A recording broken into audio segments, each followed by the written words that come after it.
12वां अध्याय मोक्षदायक पुण्य क्षेत्रों का वर्णन। सूत जी बोले, हे विद्वान और बुद्धिमान महर्षियों, मैं मोक्ष देने वाले शिव क्षेत्रों का वर्णन कर रहा हूँ। पर्वत, वन और काननों सहित इस पृथ्वी का विस्तार 50 करोड़ योजन है। भगवान शिव की इच्छा से पृथ्वी ने सभी को धारण किया है। भगवान शिव ने भूतल पर विभिन्न स्थानों पर वहाँ के प्राणियों को मोक्ष देने के लिए शिव क्षेत्र का निर्माण किया है। कुछ क्षेत्रों को देवताओं और ऋषियों ने अपना निवास स्थान बनाया है, इसीलिए उसमें तीर्थत्व प्रकट हो गया है। बहुत से तीर्थ ऐसे हैं जो स्वयं प्रकट हुए हैं। तीर्थ क्षेत्र में जाने पर मनुष्य को सदा स्नान, दान और जाप करना चाहिए, अन्यथा मनुष्य रोग, गरीबी तथा मुक्तता आदि दोषों का भागी हो जाता है। जो मनुष्य अपने देश में मृत्यु को प्राप्त होता है, वह इस पुण्य के फल से दोबारा मनुष्य योनि प्राप्त करता है, परंतु पापी मनुष्य दुर्गति को ही प्राप्त करता है। हे ब्राह्मणों, पुण्य क्षेत्र में किया गया पाप कर्म अधिक दृढ़ हो जाता है, अतः पुण्य क्षेत्र में निवास करते समय पाप कर्म करने से बचना चाहिए। सिंधु और सतलुज नदी के तट पर बहुत से पुण्य क्षेत्र हैं। सरस्वती नदी परम पवित्र और 60 मुख वाली है, अर्थात उसकी 60 धाराएं हैं। इन धाराओं के तट पर निवास करने से परम पद की प्राप्ति होती है। हिमालय से निकली हुई पुण्य सलीला गंगा 100 मुख वाली नदी है। इसके तट पर काशी, प्रयाग आदि पुण्य क्षेत्र है।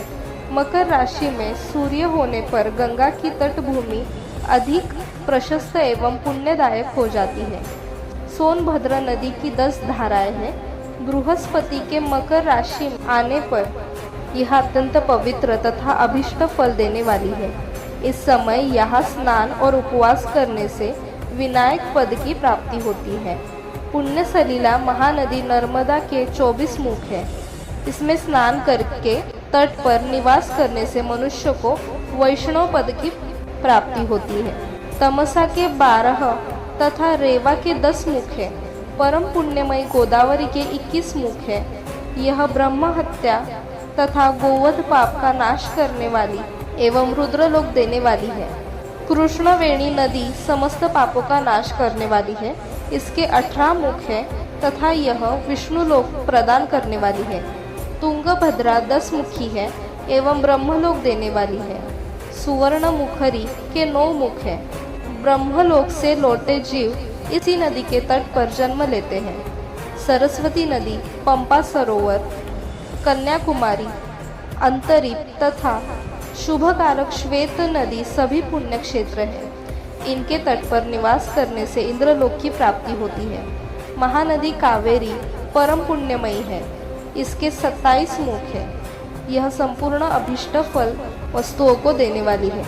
इसके तट ब्रह्मा विष्णु का पद देने वाले हैं। कावेरी के जो तट शैव क्षेत्र के अंतर्गत है, वे अभिष्ट फल तथा शिवलोक प्रदान करने वाले हैं। नैमिषारण्य तथा बद्रिकाश्रम के सूर्य और बृहस्पति के मेष राशि में आने पर स्नान और पूजन करने से ब्रह्मलोक की प्राप्ति होती है। सिंह और कर्क राशि में सूर्य की संक्रांति होने पर सिंधु नदी में किया स्नान तथा केदार तीर्थ के जल का पान एवं स्नान ज्ञानदायक माना जाता है। बृहस्पति के सिंह राशि में स्थित होने पर भाद्र मास में गोदावरी के जल में स्नान करने से शिवलोक की प्राप्ति होती है, ऐसा स्वयं भगवान शिव ने कहा था। सूर्य और बृहस्पति के कन्या राशि में स्थित होने पर यमुना और सोनभद्र में स्नान से धर्मराज और गणेश लोक में महान भोग की प्राप्ति होती है, ऐसे महर्षियों की मान्यता है।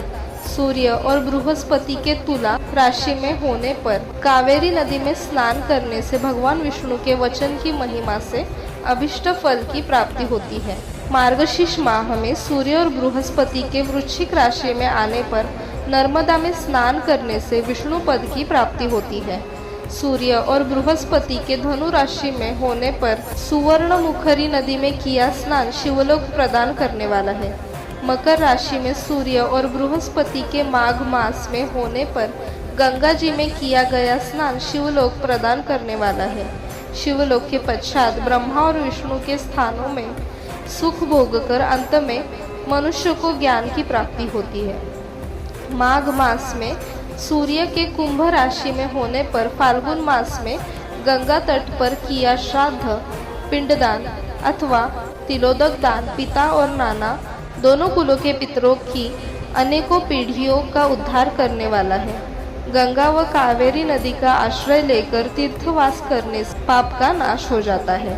ताम्रपर्णी और वेगवती नदियाँ ब्रह्मलोक की प्राप्ति रूप फल देने वाली है।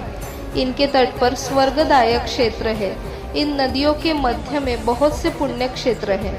यहाँ निवास करने वाला मनुष्य अभिष्ट फल का भागी होता है। सदाचार, उत्तम वृत्ति तथा सद्भावना के साथ मन में दया भाव रखते हुए विद्वान पुरुष को तीर्थ में निवास करना चाहिए, अन्यथा उसे फल नहीं मिलता। पुण्य क्षेत्र में जीवन बिताने का निश्चय करने पर तथा वास करने पर पहले का सारा पाप तत्काल नष्ट हो जाएगा, क्योंकि पुण्य को ऐश्वर्यदायक कहा जाता है। हे ब्राह्मणों, तीर्थ में वास करने पर उत्पन्न पुण्य कायिक, वाचिक और मानसिक सभी पापों का नाश कर देता है। तीर्थ में किया मानसिक पाप कई कल्पों तक पीछा नहीं छोड़ता।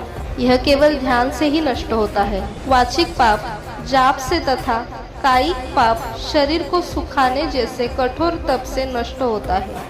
अतः सुख चाहने वाले पुरुष को देवताओं की पूजा करते हुए और ब्राह्मणों को दान देते हुए पाप से बचकर ही तीर्थ में निवास करना चाहिए।